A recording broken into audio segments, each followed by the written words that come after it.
everyone. They're game changers. Oh my goodness. This looks like I see a live button in the top right hand corner of my screen. And by right, I mean left hand. It's going to be one of those live streams. Hello, everyone. Welcome, welcome, welcome to a showcase, a spotlight, a roundtable. Basically, just a celebration of the Ennies Emporium. Now, if you're sitting back going, what is the Ennies Emporium? I learned a lot about this here very recently, and very soon I'm going to have Mark tee up and anyone else who wants to join in to kind of discuss that at length. But for right now, let me say thank you, thank you, thank you for joining us, whether you are watching live or whether you are watching the replay.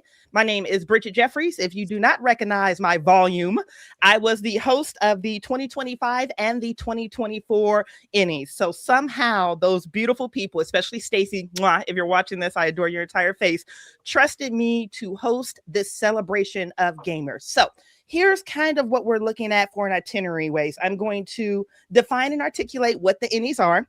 We're going to go through some upcoming dates that you probably should be aware of.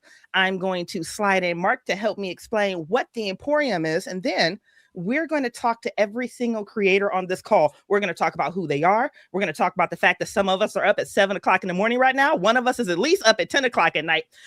Creating worldwide, what can you do? And we're going to talk about their previous nominations or winnings from the Ennies of 2025 and potentially somebody that's actually up for the Ennies that are going to be happening in August. July? When did the Ennies actually happen, guys? It's Friday. Is that the 31st or the 1st? You might know for sure.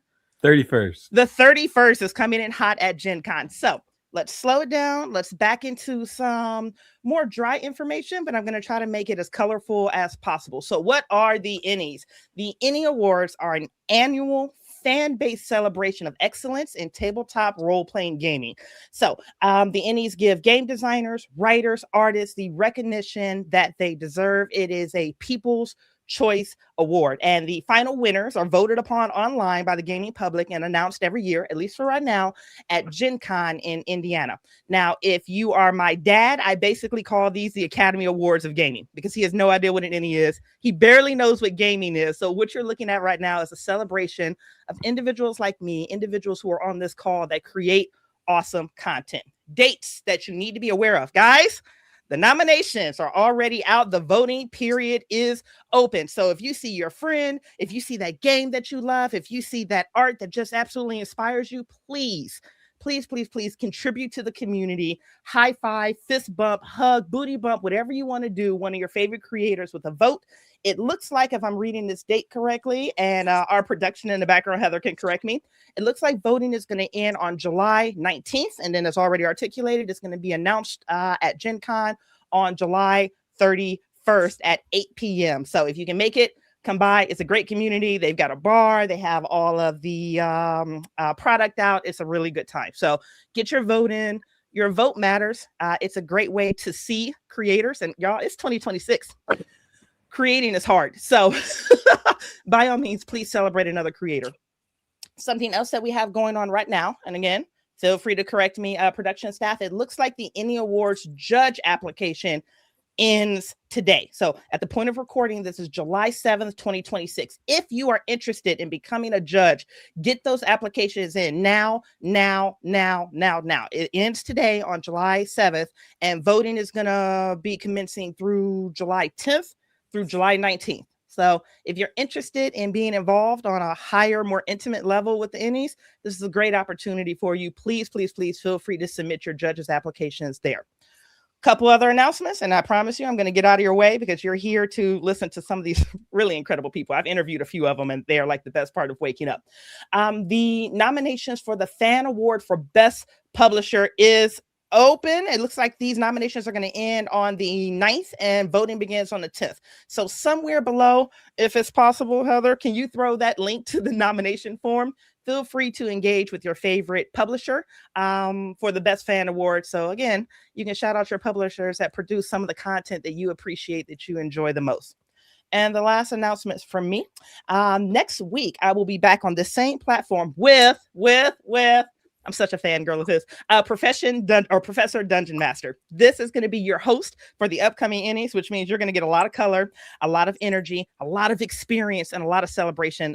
This gentleman goes out of his way to see everyone in the industry. The amount of times I have received a text message like, Professor Dungeon Matches just mentioned you on his YouTube channel. I'm just like, oh my God, what's the timestamp? He's an absolute delight. And I'm actually going to be able to talk with him, upcoming host to previous host, and we're going to have a few more creators there. So if you love this content, feel free to engage with us again next week. Now, speaking about this content, Mark, I'm going to come at you hot. And then once you explain this to us, I'm going to do a roundtable of the creators. Babe, what are the Ennies and Emporium? What are we looking at right now? Yeah, so this is a really cool collaboration, mostly actually between the Ennies and BackerKit. So we're all of us here are sort of the meat on the bones of this thing, because when I was brought in, it was just with this idea that the Ennies have been such a huge part of our community's sort of critical faculties, right? So over the many years, so many products have received Ennies nominations, Ennies awards, some of the best stuff that we've made as an industry, and there isn't like necessarily a place to go find all that stuff because it's scattered across all these different spaces. So one of the ideas was to have BackerKit, which has really been trying to pioneer different ways of approaching crowdfunding and sort of connecting with fans, to give us a space to have it all in one place, and especially folks who are recently nominated, because I mean, you can find Magpie stuff probably everywhere. I that's my job to make sure it's in, a grocery store in Boise, Idaho, or but like there are a lot of creators where like this is their first product, right? And they may not have any of it on hand, or there may be a very, very, very difficult path you have to walk to get it into your house. And so the big part for us, especially as sponsors of the Ennies, as people who supported over the years, that we really want to see everybody to recognize that the Ennies has been around for much longer than I think people think. It started as a D20 award. Most people don't know that. Way back in the day, it was just for D20 products. And now it's a really robust set of people who are doing a whole bunch of different things. And this Ennies Emporium is designed to give you a place to come, see what's for sale, see what's available, and have it all ready to ship. It's not a crowdfunding project that we're all adding to our dockets, trying to fit in one more thing this year, because we don't have time. There's too much going on. But what we do have is the ability to put together some really cool packages. So like, for example, for Magpie, we have, I think it's like 8 different lines of products that we've been nominated for over the years. And you can grab a bundle of any one of those or a core book at really awesome prices, because we're excited to celebrate the Ennies, which once again, year after year is probably one of the only places to find new and exciting RPGs that people in the community are talking about. It kind of reminds me of like when you used to go to the video store right around the time of that other award that nobody cares about, and they would have a section where you could be like, oh, these are all the best movies that might be available, and you could rent them out, or in this case buy them, take them home forever. Yes. And if I can say something, come on, baby, hit us. So like, as someone who loves playing and running and writing RPGs, the whole ecosystem is great, right? All the different ways that you stumble across works. I love the local gaming store and selling at festivals. Those are great ways to build community. I love the online platforms. Those are so accessible that, let people on the other side of the planet get your work. BackerKit's real strength, especially for indie creators like us, is that when you do a campaign like this and you get to move a bunch of, sell a bunch of copies all at once. The logistics are so much more efficient and so much easier than any other way of getting your game out there. So this is the financially rewarding thing for smaller side of it for smaller creators, and it can really help it when you're new to the industry. Beautifully said. Fantastic add on there. Okay, amazing. Mark, thank you so much for giving me a breath and for coming in with an immaculate articulation of what the Ennies Emporium is. And Tiger Wizard, thank you so much for chiming in there as well. Okay, beautiful people. So what we're going to do is get you into the meat of this celebration. I love how I can see everyone on the call straighten their shoulders, sit up straight. Yeah. The hotness is inbound in 3, 2. I'm getting ready to do introductions. I have the order already in our private chat, so I'm going to be starting with Tiger Wizard. Babe, before we even lean deeply into your product, let's just do a quick roundtable where people can hear your voice, know your face, know what company or what publisher you work with, and then just very briefly what your contribution is to the Ennies kit. So you're good with that? We're going to do who you are, what you do, what you were nominated, and then we'll go back around and we'll start actually leaning into some of the more fine-tuned details. We good? Boy, the talent we have on this call. Tiger Wizard, please start us off, babe. Okay. Hello, it's me. I'm Tiger Wizard. I am an artist and a game designer. I work for Exalted Funeral as their lead game designer, and also I do graphic design, basically anything in and around game development. So what was question number 4? Your favorite color, last 4 of your social. I'm kidding, don't give me that. Okay. What specifically do you have in the Emporium right now? Right. So a couple of items through Exalted Funeral. We have 4 products that were nominated in 2025. The Land of Eam. We've got His Majesty the Worm. We've got Settlers of a Dead God. And we have Tephrotic Nightmares. These are actually 4 really sort of diverse products that go from sort of Borg-esque indie roleplay all the way over to family-friendly whimsy. So it kind of covers a large cross section, I guess, of gaming. I've got more to say about each of those, but I think you said keep it brief, so I'm gonna do that. It's like we're dancing, Tiger. It's like we're dancing, Tiger Wizard. Yep, we're doing the quick introductions, and then we'll lean in. So nope, that was absolutely perfect. Just random. I remember standing on stage, feeling the energy of Exalted Funeral in that room. Talk about occupying some space, y'all. Woo! Talk about some support from stage. Y'all are incredible. And we hope to bring that heat again this year. We've been nominated again for Dolmenwood. It's brought in, I believe, 6 nominations across 5 different categories. Bro. So we're excited to be there for that, and I hope to see all of you there as well. I should also mention that aside from my work at Exalted Funeral, I also am an independent game creator, and last year I had one of my own independent games nominated. It's a game called Dungeon Cats. It didn't win anything. Aw, shucks. But it's a part of the Ennies Emporium, separately from Exalted Funeral. So check out both of them. Oh my gosh. Can you share your time machine for how you're getting all this done? I feel like it's rude of you to not share it, frankly. The little time turner from Harry Potter thing? Yeah, no.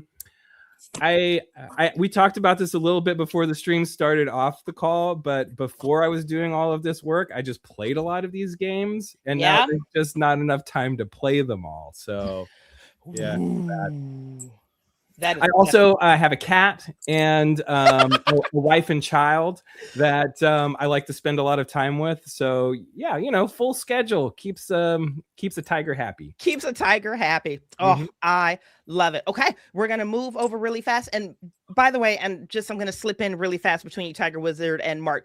To those who are viewing live, whatever is happening right now with our Streamlabs, I'm not able to see your comments and your questions. So if you have questions for any of these just incredible creators, feel free to post them. Heather, who's running production for us in the background, will forward me those questions. I just opened up a document where I can kind of keep them organized, and I will spin these at the creator. So if you have questions, feel free to slide those into the chat. I apologize for my inability to be able to directly engage, but just know you are seen. It's just, it's 2026 in technology. Mark Diaz Truman. Hit us, baby. Tell us who you are and all the fun stuff. Sure. I'm one of the co-founders of Magpie Games, along with Marissa Kelly and Brendan Conway, who's now one of our owners. We've been making games for 15 years. So, Lime was saying that he had seen The Play's the Thing and Our Last Best Hope, which are probably, I think, our 2 first games way back in the day, little small 6x9 black and white books. But if you know Magpie, you probably know us better for Avatar: The Last Airbender RPG, Avatar: Legends, the role-playing game, Root, the role-playing game, or Masks, which is actually probably one of our most popular, especially within the tabletop RPG space. And we're actually doing a second. I feel so old because we're actually doing a second edition of Masks. It's been so long. It's been 10 years since Masks came out. So we're doing a second edition of Masks on Kickstarter this September.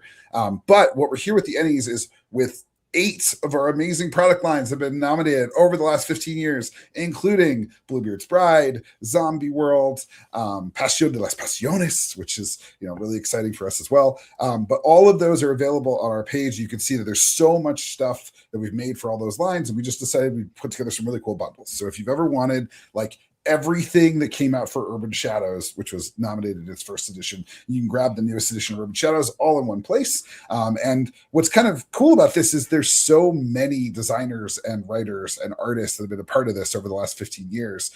We're looking over the list of contributors, and it's like 50 plus people long that have helped us to make all these amazing games. So even though myself, Marissa, and Brendan have been kind of central to making stuff within the company, we've been really, really honored to work with so many different designers. And still get to do some of our own cool stuff. So it's been a wild ride. It's our 15th year anniversary this year. Hey! April is 15 years, which is pretty cool. But it's a really nice way. We're really excited to be a part of this in part because it's a really nice way to thank the Ennies for just being an awesome place for our community. And getting an Ennies nomination is not, going to put your kid through college, but it is probably one of the only times that somebody's going to notice that you actually put a lot of blood, sweat, and tears into your work. So we feel really honored that we have been noticed so many times over the years. And we're excited actually this year to get a nomination for Rapscallion, which is written by the amazing Triple Threat Whistler.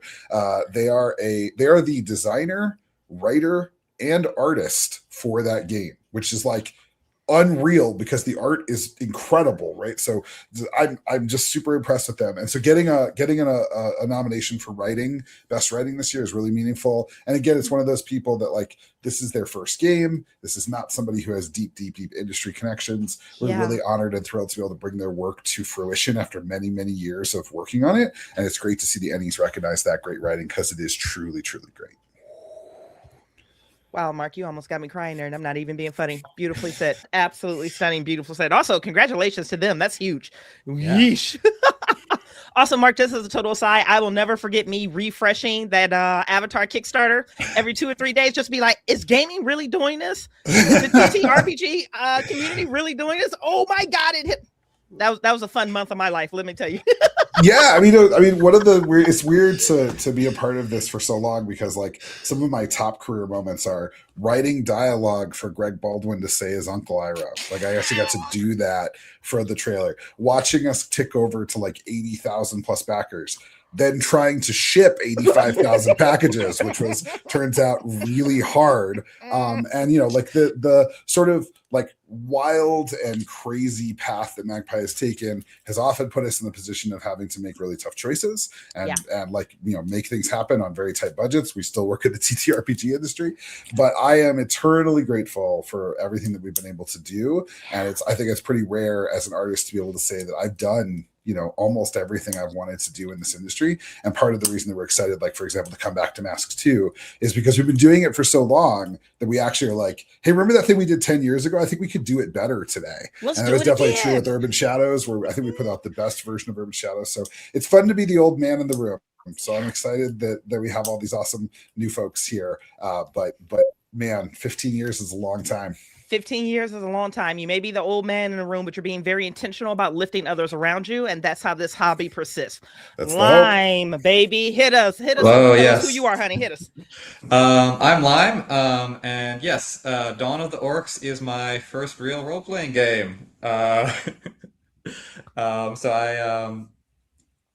It's a game about you play the sort of evil wizards and mad scientists who build the first army of orcs, and then you tell the story of how they become their own people. So it's a GM-less game. You can play it in about 2 hours. It's super accessible. You can throw this in front of people who've never like played a role-playing game before, and they just they don't even have to read ahead. They just kind of turn the pages and follow along. But this was basically an idea I had in 2024, at around the start of 2024, and I just did a ton of play testing with local community groups that spring. That was like all I did. I played this game until I was sick of it, and then I think we can all relate to that. Yes. And then you play it some more. And then you play it some more. Yeah. Oh yeah. And then, I did a Kickstarter the last month you really can, because you can't Kickstart stuff in December. People are too busy, Yeah. So I got it just under the wire in 24. And in 25, I thought, I'll send some copies to the Ennies. It never, you miss the shots you don't take, Well right? said. And I still remember 4th of July weekend getting that phone call, and I was like, wait, my game got nominated? Hold on a moment. I was sitting on an Amtrak bus to, not Amtrak, I was sitting on an Amtrak train to go to SaberCon, which was this very small but very nice con at Third Kingdom Games. And I turned to the guy next to me on the train, and I'm just like, I just got nominated for an Ennie. And he's like, I have no idea what that is. That means. Congratulations. Absolutely stunning. Which honestly, Lime, that just gives me an idea. At some point, I should see if I can hustle Stacy or Heather into just doing a collage of where you were when you found out you were nominated. Because I guarantee you, most of us can have that moment of just like where you were, what you were doing, and the disbelief of it all. So I love you for sharing. I love you for sharing that story. Thank you. Thank you. Thank you. Hey, Sarah. Hello. Let's do it, baby. You know where we're going. Yeah. Immediately lose my voice. Hi, I'm Sarah Cole. I guess I am Patchwork Fez Games because I doggedly refuse to outsource much. Coming to you live from an unpleasantly swampy England. It's so humid. So hi, God, we're so tired. The ADHD medication is so far gone. I told folks it's like 10, 11 o'clock for some of us. We're doing the best we can with what yeah, we got. It's 9. Like, I made dinner, I just haven't eaten it yet. So I'm in the Ennies Emporium because my first role-playing game thing got nominated last year for best cover art. This is cover. I thought I'd better put it up there. Oh yes. I didn't draw that like up front. That is an incredible artist, Camilla Sicchiano. She's an incredible TV and film concept artist most of the time, and I gently persuaded her into doing me a nice little landscape for my horrible game. And this is 7 system neutral horror scenarios set in the modern British countryside. It's like 50% documentary by weight. Not gonna lie, I've made up almost nothing. My partner proofread it and went, "Oh, that's a creepy festival you've invented." I'm like, "No, I take my dad to that every year. That one's real." So that got nominated for best cover, which was very pleasing and very surprising. And somebody messaged me just going, "Congratulations on your nomination." I'm like, "The what? The what now? Who? What? God, I better go look at the nominees, I guess." So I had no distribution at Gen Con either because it only just shipped out to backers. So I was just like, free shipping to the US for clients, I guess. Sorry, everybody. Yeah, I can't get that sorted in 2 weeks because it comes with this insane pile of handouts. And I personally collate these. I'm like, yeah, no, I can't. I'm not. So anyway, it's fine. It's been very smooth, no chaos. The entire project was a whim as well, which just makes it worse. Someone said, "Are you doing anything for Zine Quest?" And I was like, "I don't know what that is." "No, it's in 3 weeks. I've got nothing." And then came back and was like, "I'm doing a Kickstarter in 2 weeks. How hard can it be?" God, and I've Sarah. been living with the consequences ever since. It funded, and I was like, "Oh no, what have I done?" And then I crowdfunded my next project while I was still posting this out to people because Oh God, why? My friend saw it, was like, "Surely that's not your project." So I was like, "No, it is. It's a quick little project that will now take 9 months because it ended up with me making a load of mosaics." But we can come back around to that nonsense. The whole thing is just me going, "Yeah, how much of a problem can this possibly be? It's not like it's going to take over my entire life." So yeah. It's the first RPG thing I've ever published, and now it's gotten terribly out of hand. Don't do RPGs, kids. It's a slippery slope, I'm telling you. It's a slippery slope, but baby, you are sliding down it with like 2 or 3 times at a time, which is amazing. My friend said, "I don't so much have a career, I am careering," which is, yeah, kind of. Careering, the verb. Sarah, I'm just going to say this right now to your face. I just enjoy spending time with you. You're so damn fun. I'm so really tired every time I ever speak to you, but I think that's just maybe my default state. I might be summoning the tired out of you too. We'll find a balance and we'll find a way. Your energy is like creating this incredible feedback loop. That's what it is. And now it makes sense. And John, totally not last, not least, tell us, baby, who you are, what you do, the company or the publisher that you represent, and what you have in the Emporium. And your So, cool background stuff. Yeah, it I'm is.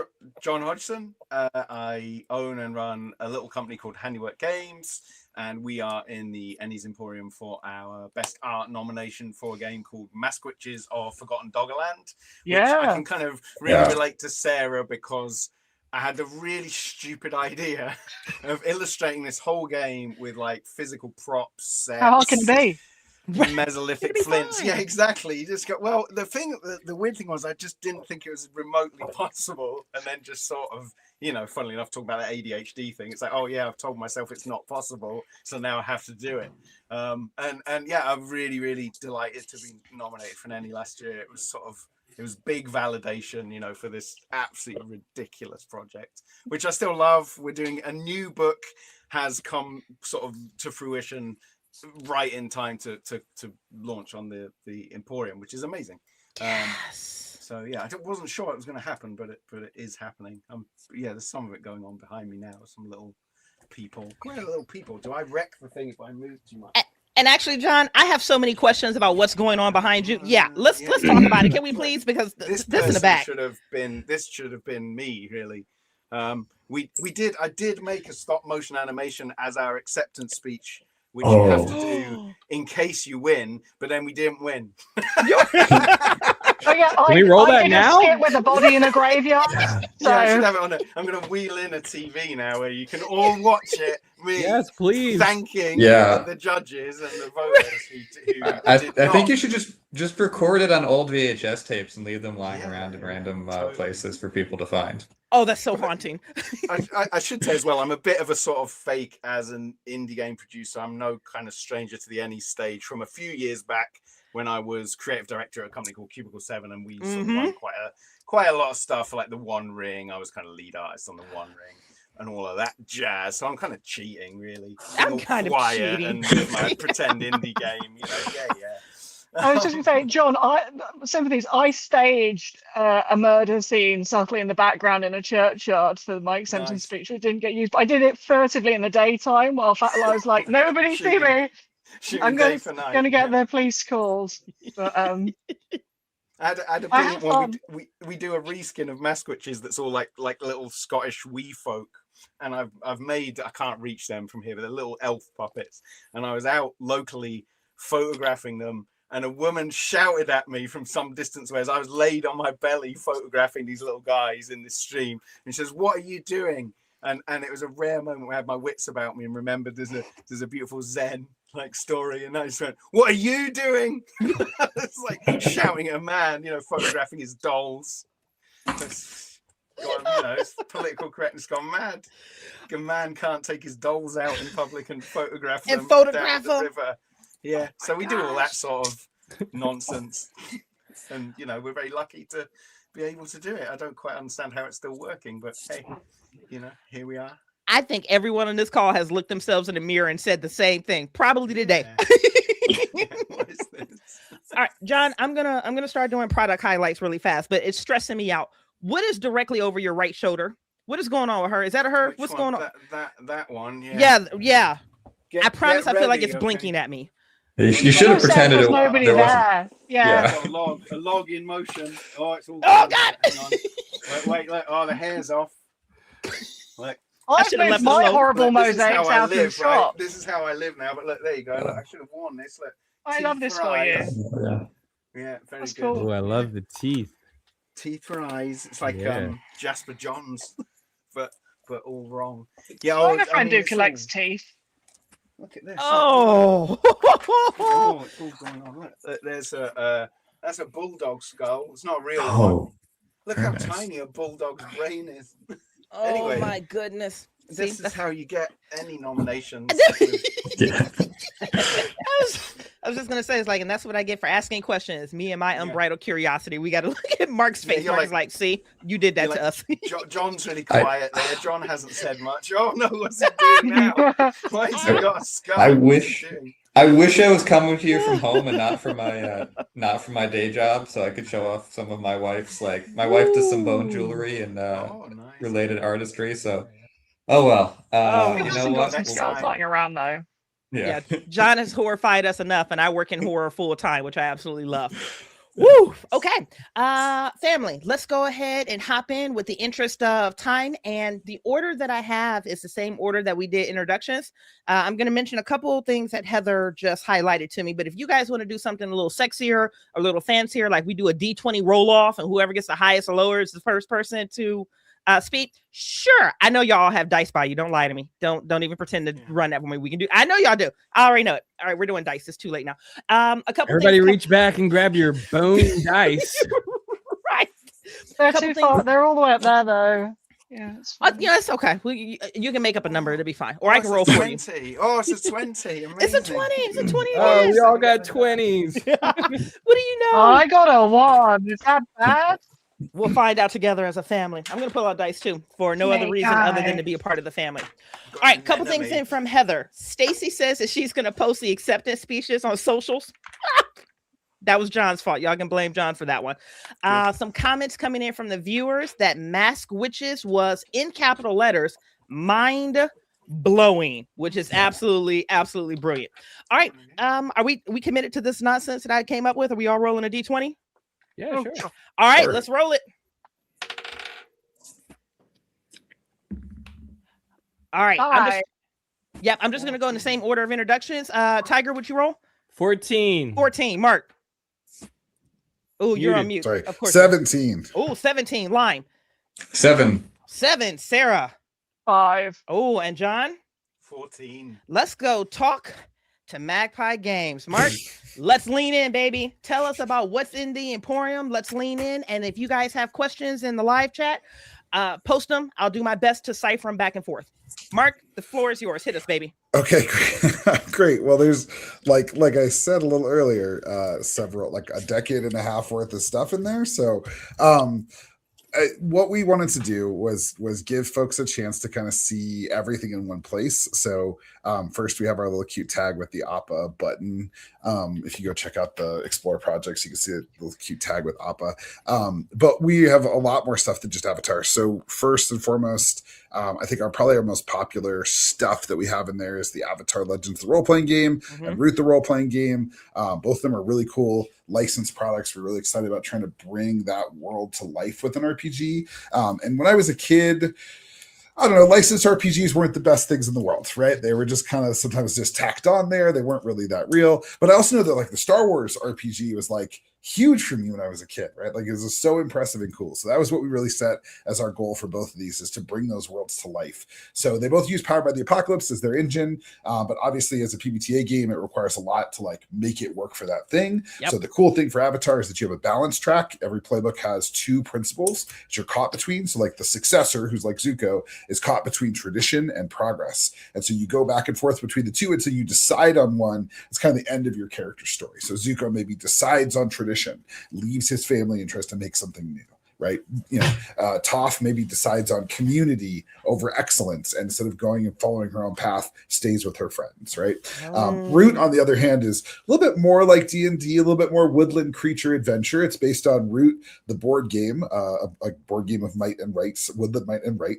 And so in that game, your reputation is what matters. So as you meet new creatures in the woodland, your actions in the past come with you and catch up with you. So all of our games have this kind of feel. They've got like a kind of core engine that works, and then a lot of special stuff for it. So whether that's Bluebeard's Bride, which is a game of feminine horror in which you investigate your husband's serial killer husband's haunted mansion, or it's Zombie World, where there's a bite deck where every time you interact with the zombie, you draw a card. When you finally get bit, that character's over and you make a new one. Every time we make a game, we try to build something really special into it for that genre, that idea, that setting. And so for us, licensed products are a way to do that. But all of the games that are part of the Ennies Emporium this year are all games that we're really excited to have that one special thing that makes them work kind of at every level. So that's us. Absolutely. Mark, you're another person. I just enjoy spending time with you. Just thank you. Beautiful rollout, baby. Okay. All right. I saw Heather give us a cue that we're looking around the 20-25 minute mark, which I love. That gives us about 3 to 5 minutes per person to continue to highlight. Y'all ready to roll those bones again? All right, guys. I should change the die on you, but I'll let y'all keep y'all D20s because I guess. Go ahead and hit me. What we got? Tiger? Rolling again. It's a 2. Ooh, coming in strong. Line. 9. 9. Sarah. 7. Oh, y'all are staying low today, aren't y'all? John. It's a 2 again, same as Tiger Wizard. Again. John, you and I are on point, baby. I know, it's like Tied that each reach time. across the thing. You know? Yeah. That's the second time you guys have matched. So I do believe, unless I'm mistaken, this is going to be Sarah at top with a 9. It was a 7, and I didn't expect to win with that, so that's cool. But I mean, that's the whole vibe, though, isn't it? Like, I was going to say that's pretty much why we're all here. yeah. What we're doing? By talking about the stuff that's in the Emporium, right? Yeah. Okay, there's two main things in the Emporium. You can get Dark Until and Dale. The 40 Times, everyone's favorite weird spooky magazine, gave it 5 stars, and they don't normally review games. So there you go. Nice. Wow. So this is Yeah. kind of, it's modern British horror. It's sometime set vaguely, I don't know, between like the mid 90s and now. People have run it in every conceivable flavor of Cthulhu, I think. Oh god, just every kind of investigative horror system works with it seems. Mhm. And it's written in quite like a prose-like style, because I think that's actually more useful for system neutral, so that you can vaguely remember who's doing what and why. It seems to be working anyway. And it's kind of like, the WI are a bit suspicious, aren't they? And what are they growing in that garden centre? And also, the beast of Bodmin Moor is real, but it's not a cat. Don't go digging up artifacts at night. Everyone's having a good time. Anyway, it comes with, as part of bundles, you can get it with a really nice Giclée fine art print of the cover art, because that's kind of the thing. And it is beautiful. It looks like a Constable painting. People in my client offices are like, oh, which Renaissance painting is that? And I'm like, no. She drew it in a day. She's a wizard. Anyway, Dark Until and Dale comes with this insane pile of handouts. Yeah. Like, this is printed on paper that comes from a specialist paper shop behind London Victoria train station. Is designed to be 1940s archive compatible. I can't outsource production. It's a problem. Don't worry about it. The other thing that's in the Emporium is Terminus, which is the thing that I put out earlier this year. It is one scenario set in the London Underground, and I made this is a real mosaic that I do not have here. That's like A2 size, so all of the mosaics in here are real. And the hardback has this kind of spot gloss finish, so the tiles are glossy and the grout is matte, and it feels textured, Ooh, like it's pretty. embossed. Ooh. The printers were like, this might not work, and I'm like, let's do a really expensive experiment. And that is one scenario set in the Tube the week the Elizabeth line opens. TFL Don't Sue Me. I couldn't get the rights to use photos, so I just was like, how hard can it be to make dozens of mosaics? And then I had to sleep in wrist splints for 3 months. So and map the Tube myself as a map, and I had to just go and draw it because I couldn't find a good map. Anyway, other things include, you can, as an add-on, pick up Lime's Fear and Panic game from me, because I did a UK print run of that as a collaborative initiative, because we love a bit of collaboration. And Rott's Peyton's the Night Clerk. And also, my campaign is collaborating with Aylward Games, who created Archiver, which is a documentary horror sci-fi thing. It's a mothership module. And we decided to collaborate. And you might be, so if you back both their campaign and mine, you will get digitally a free mini scenario called Stage Fright. And it is system neutral modern horror set in Britain, but it's also documentary horror sci-fi. And this might not sound like a natural fit, but I've come up with something that I'm quite pleased with, and you will have to stay tuned to find out what that is, because we will probably tell you in a couple of days. It's a little secret, but yes, let's say it's been inspired by a real documentary that I enjoyed very much. Ooh. Brilliant. So yeah, making a whole thing. Why not? Let's not add to the workload. It's fine. Don't worry about it. Just write a whole nother adventure. Just throw it on there. It's gonna be real small, like just like 2 sides of A4. Definitely won't turn into a whole zine, though. Oh no, it won't do that. No, it won't. Custom handouts or props. No. Sarah, absolutely amazing. So I got to play test some of Sarah's adventures. Oh yeah, thanks for that. Yeah, and I got to after it came out, I got to run Terminus at a convention recently. Really solid adventures. Like, as an American, the Detectorists kind of put me in mind of the Detectorists. From some of the that, but horror, but serious folk horror. I really liked the ending. When I got to run Terminus, the ending of that adventure was it was not a it was genuinely horrific, and just one thing was going wrong after the next for the characters, and just like I want to say probably like 15 minutes of solid internal screaming as things go downhill real quick through the consequences of their own actions. So I listened in on one of the play tests, and it was very satisfying when one of them like stabbed a camera, and I'm like, oh, they actually did the thing. How pleasing. Yeah, I will say Terminus is so based in reality. You can use public reports from the Tube Tunnel project, from the Crossrail project, as player handouts. Oh, wow. Most of it's true. I've not made very much up, which is troubling. And delicious. And absolutely delicious. Okay, amazing. Tiger Wizard, Lime, John, go ahead and roll me those D20s. I'm going to shout out a couple of things right now that Heather shared me while we're reconciling dice.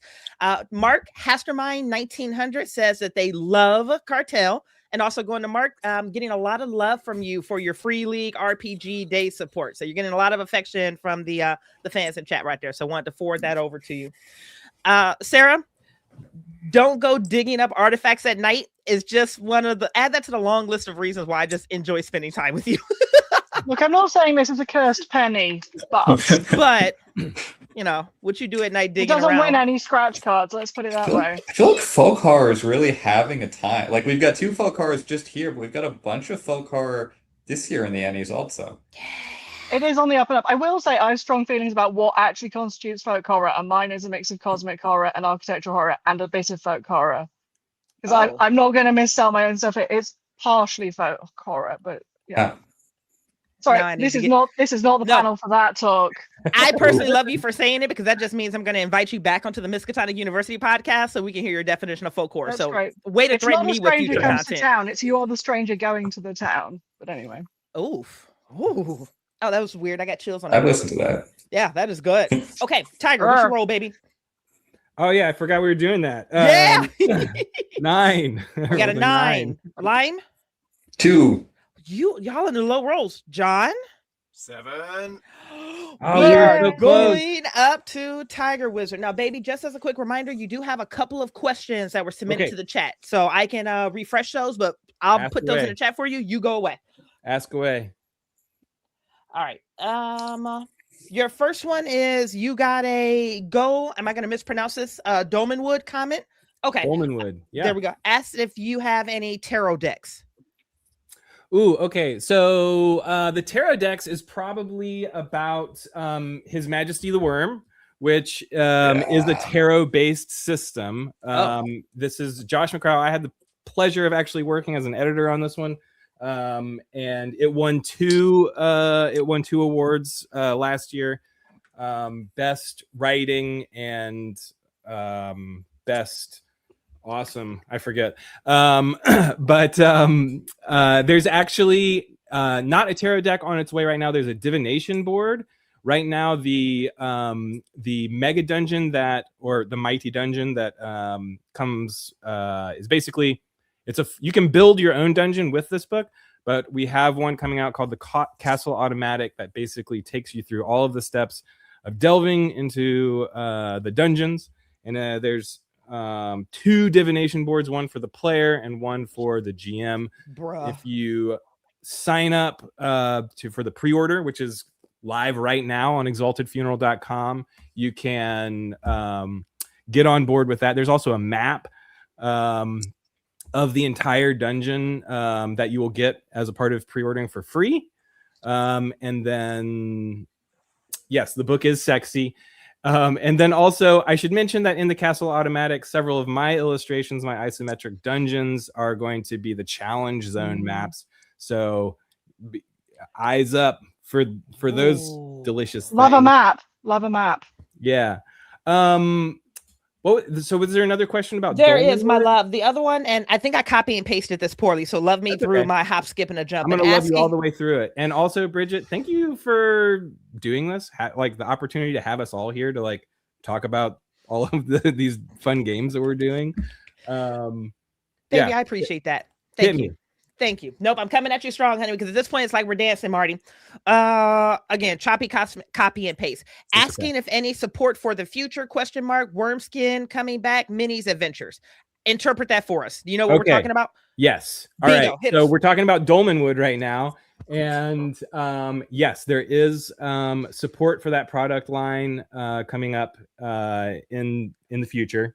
I'm not at liberty to say what exactly that is, but I can speak to what is certainly available. There are miniatures available for Dolmenwood.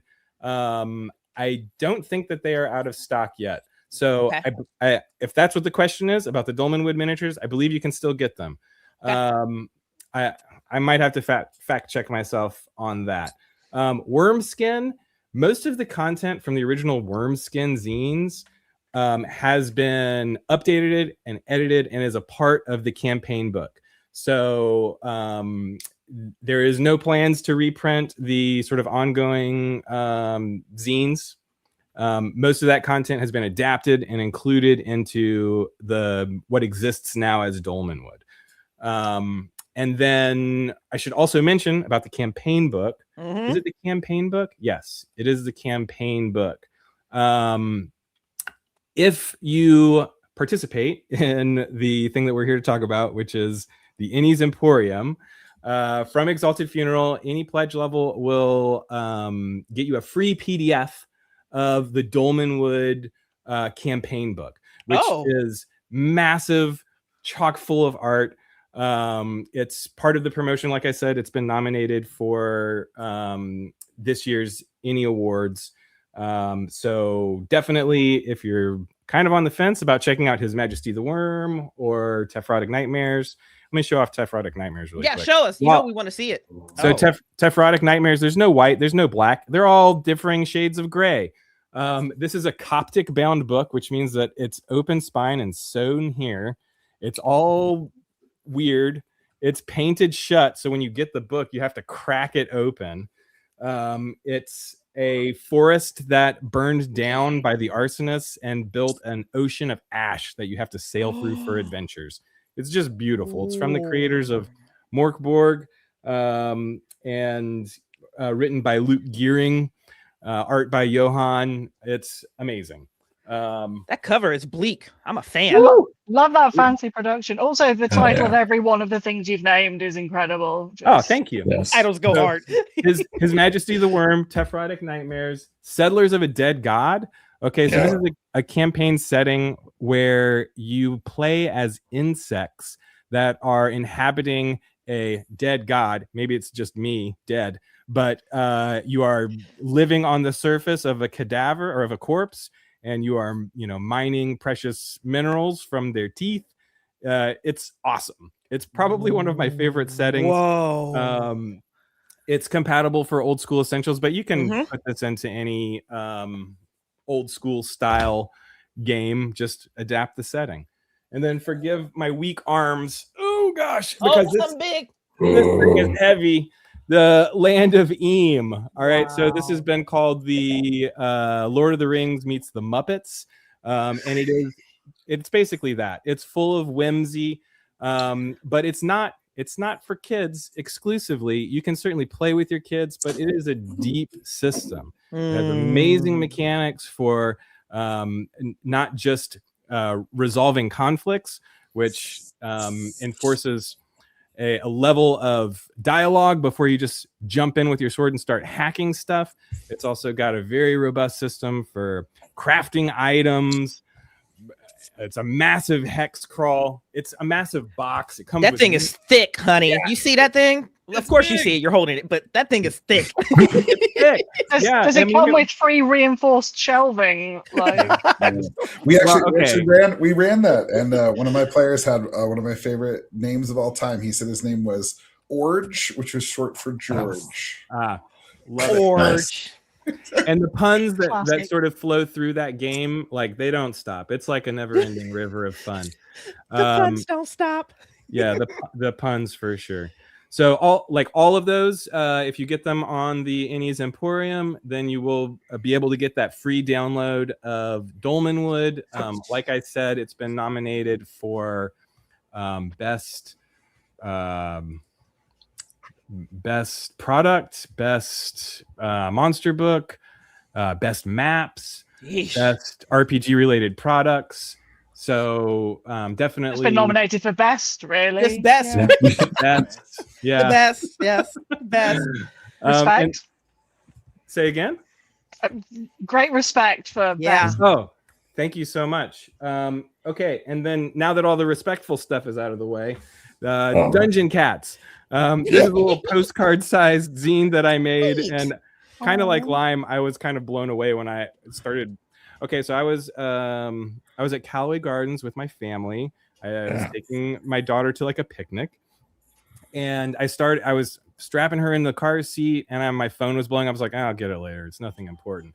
And then as I'm driving to the picnic, my phone just kept on getting notifications. I was like, this is unusual. Something's going on. Yeah. But anyway, you play as cats with like swords and daggers and magic, and you go into dungeons to fight vile creatures and come out with loot. It was nominated for Best Family Game, but I think that's only because I didn't explicitly say that this should be played very violently. Bruh. So I was like, whatever. I'll take it. Cool. We're good. Yep. I'm into it. I illustrated the whole thing.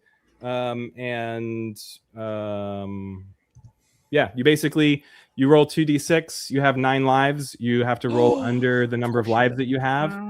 As you lose lives, that becomes more difficult. Yes. Tiger Wizard, you're just a delight. Look, all right, Bridgett, you and I haven't hung out, but we should. Gen Con? Yeah, of course. Somewhere between our 20,000 steps that we're going to take a day and a 4-hour line in a food truck. That's us. Yeah. We'll find a way. I'll be at the Ennies early. So if you want to hang out, I'll be there during like the cocktail hour too. Sounds good. Because you're a whole delight. Okay. Thank you. Guys, taking scope of the landscape, talking to Heather. It looks like we're closing in on our final 15 minutes. So everyone who is engaging or watching with the chat, thank you. We sincerely appreciate it. This is the roll off that we all have been waiting for. This is the Lime versus John roll off. Come strong or come wrong. What did we do? 10. 6. Woo! All right. Lime, we Thank yield you. the stage to you, baby. All right. Thank See if you. I can Well, I have also put I've put every game that I can plus 1 onto the backer kit campaign. So a lot of stuff I've put out is just free PDFs and stuff on it. So I kind of can't incentivize anyone with that. But I'll go through what I'm offering in order. So I have a expansion for Dawn of the Orcs called Cooking with the Orcs.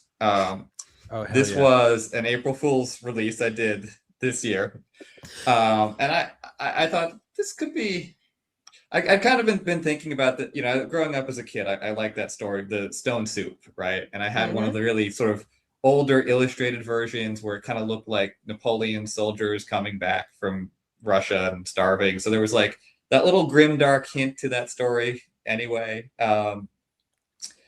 And so Cooking with the Orcs, I put way too much effort into it for an April Fool's thing. I found old translations of Galen who wrote about like the medieval humorism, and I was like, okay, I'm gonna use actual alchemy. I'm gonna have it so that like depending on the stats that you use to build your orcs, you can make different stew recipes. Oh my god! And I'm gonna make sure that they're all like things that are relatively affordable, and there's choices so you can find something that at your grocery store that will be healthy. And if you play this game, you will actually, as you are building your orcs in this weird dark fantasy world, you will be developing the stew recipe that is their native dish that they come out of their formative war with. And then I sent it off to Plasmaphage, who does all the art and layout for my games. And she put way too much effort into it and made this beautiful, it's a trifold pamphlet. It's got like the edgiest jar of peanut butter and a bag of flour and wonderful illustrations. So you can check it out free online, but I'm going to do an actual physical print run for this if you want to own that trifold brochure to assure people it's not just a dream you had one night that this game exists. It does exist. It's real. It's real. Just opening It's the real. tab for that on the Ennies Emporium now. Yep. And then I'm going to include Fear and Panic, which is sort of my take on a sort of modernized horror adventure. So it's, I've played a lot of Call of Cthulhu and a lot of Delta Green and stuff. I love my D100, horror games. Like, yeah, I see you, Bridget. I'm here. We're right here, baby. We're right here. Yeah. Yep. Yeah. Cthulhu Dark, Trail of Cthulhu, Eclipse Phase. They're all great. So like, Fear and Panic's like my take on what I want for a horror game at my table. So I use D100 skill. It's got D100 skills, so you can use all those wonderful, literally thousands of published adventures out there, right, without having to convert things. But there's no more like turn-based or hit point combat. It's just like one roll resolution to keep the story moving really quick. And the innovative thing is that instead of being penalized for seeing scary things, you're incentivized. When you encounter something terrifying, your characters get fear, which is a resource that you can then spend to panic, to run faster, hit harder, maybe have put together that crazy leap of logic that you need to solve the adventure. So you, the player, are given a reward for doing what we're all there to do anyway, which is to read that creepy old tome, go into that basement, cut open that weird alien, body. So that's on the backer kit. That's going to be probably a small staple bound zine. That was kind of like a smaller project for me. So that's all not small project. Anyway, but that's all like public domain art stuff. Just so you know what you're expecting. Also, black and white. I think there might be some red in there. A little splash of it here or there. Sarah, do you have a copy of that game around? I'm literally just going about because there must be one here, but there's so much stuff. Like... It's okay if you don't. I love the thing. One sec, I can get it. And then the other thing, not Dawn of the Orcs, I'm offering is going to be a game by my wife. Her online name is Happy Hagfish. She has written one game. It is a solo game, solo GMless game about being a falconer and taking the falcon that you have raised and trained out for its first untethered flight. Sorry. There we go. That is yeah. Thank you to Sarah for the red on the inside because, that's her handiwork. I had to jam it into A5 to publish it here because Americans have silly page sizes, and I made some of it red while I was at it. So yeah. Ooh. Oh Lord, that's unsettling. It's nice. I liked it so much. I kind of published it. So there you go. Yeah. That it's a good system for running. Her system was horror adventures. I like that. We could have collaborated, but too easy. Yeah. We're kind of collaborating. Like Yeah. It counts now for sure. Yeah.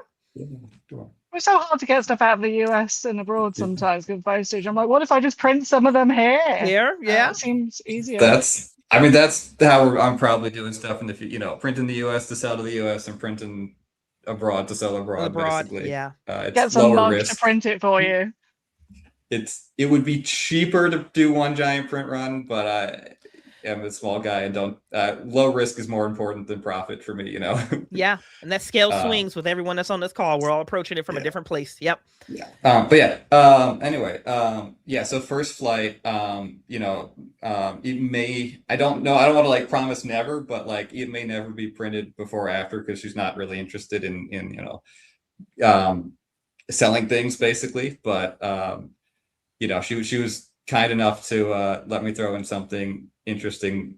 So you will learn a lot about how real world falconry works from this game in a few short pages. And then Dawn of the Orcs is the game that got nominated for best rules. It's a black and white book printed on uncoated recycled paper, so it's got a sort of very distinctive rough feel to it. Beautiful art by Plasmaphage and a couple other, a local artist named Kier Ghost, who I met, and Simone Tometi did the cover. He's like an OSR art guy. So it's got that like some of that like old school fantasy. I was just like gonna say some Warhammer of that fantasy. feel. Yeah. Yeah. First edition vibes, but then the rules are very modern GM-less, but they've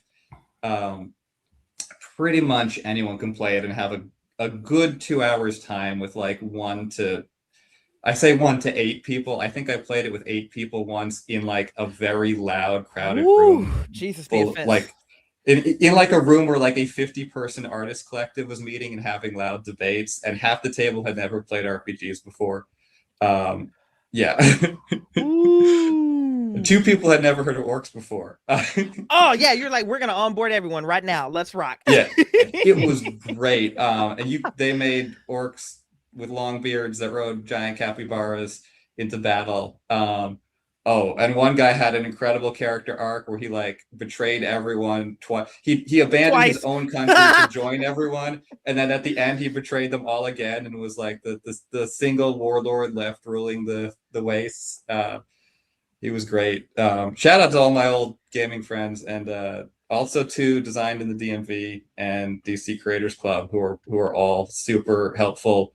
And best of luck on the Ennies this year, Gene Koo, and my many other friends. I can honestly say I've never been in an RPG where I rode a capybara, and I feel like I'm under serving myself.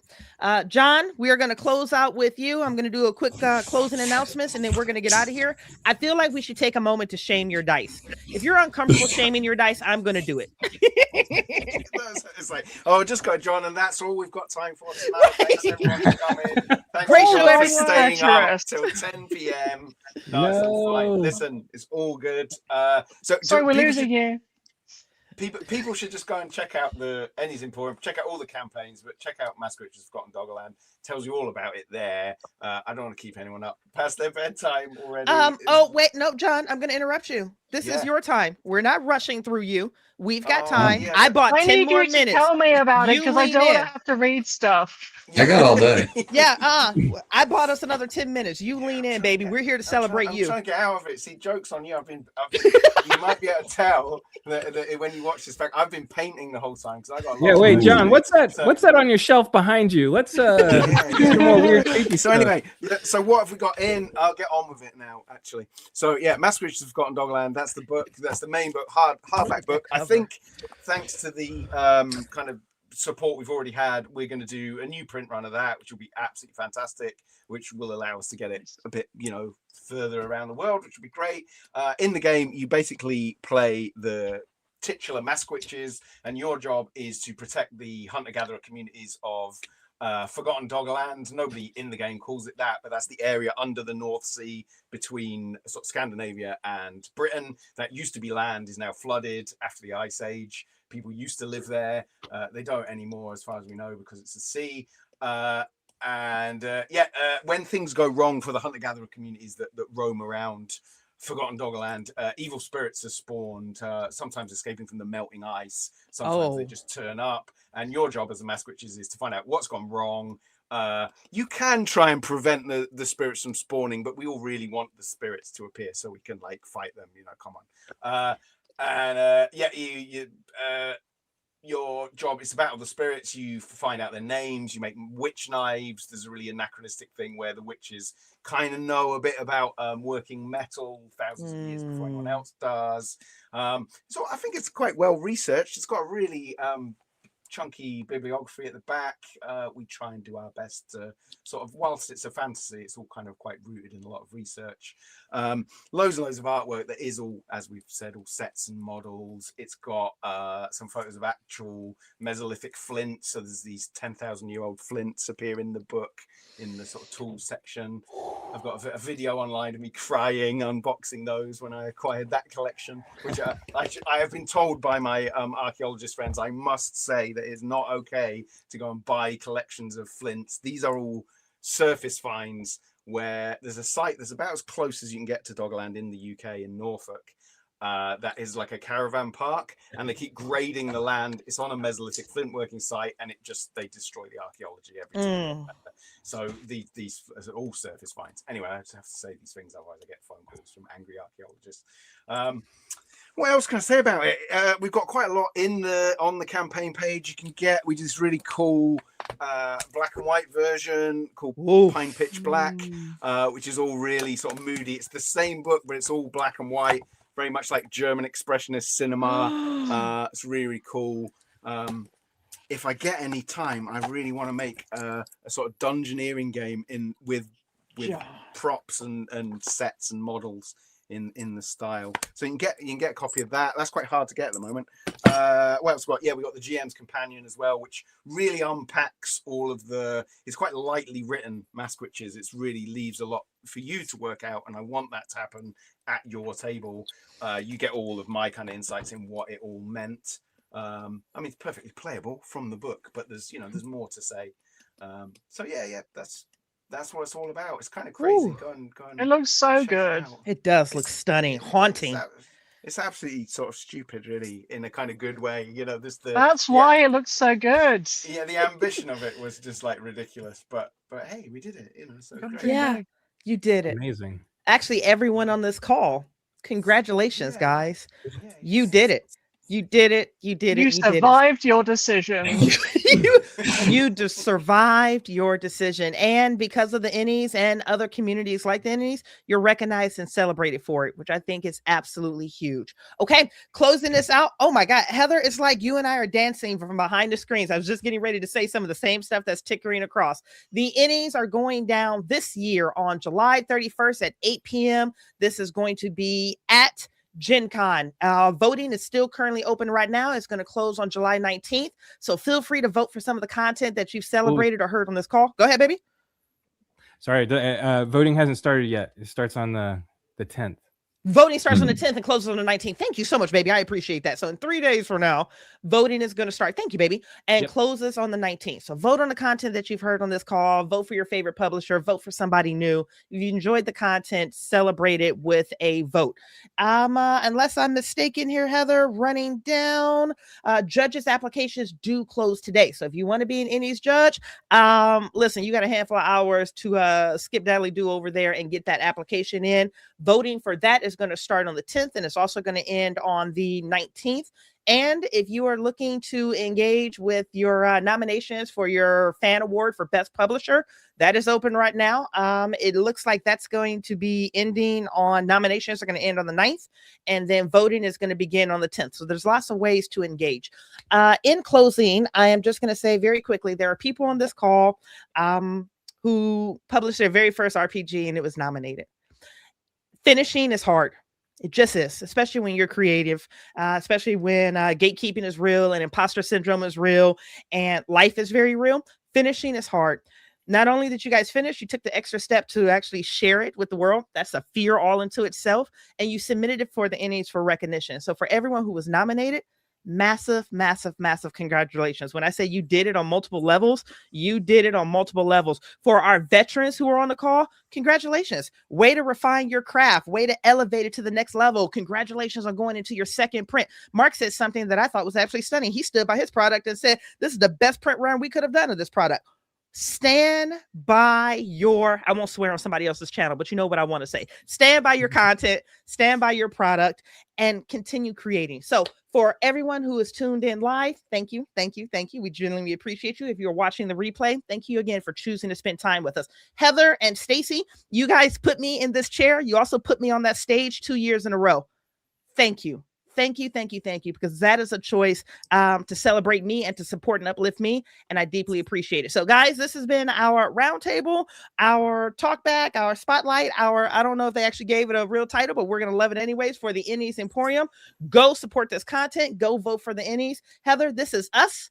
This is me closing us out. Thank you, thank you, thank you, thank you, thank you. For those I'm going to see in a couple of weeks, I'll see you at Gen Con. Mwah.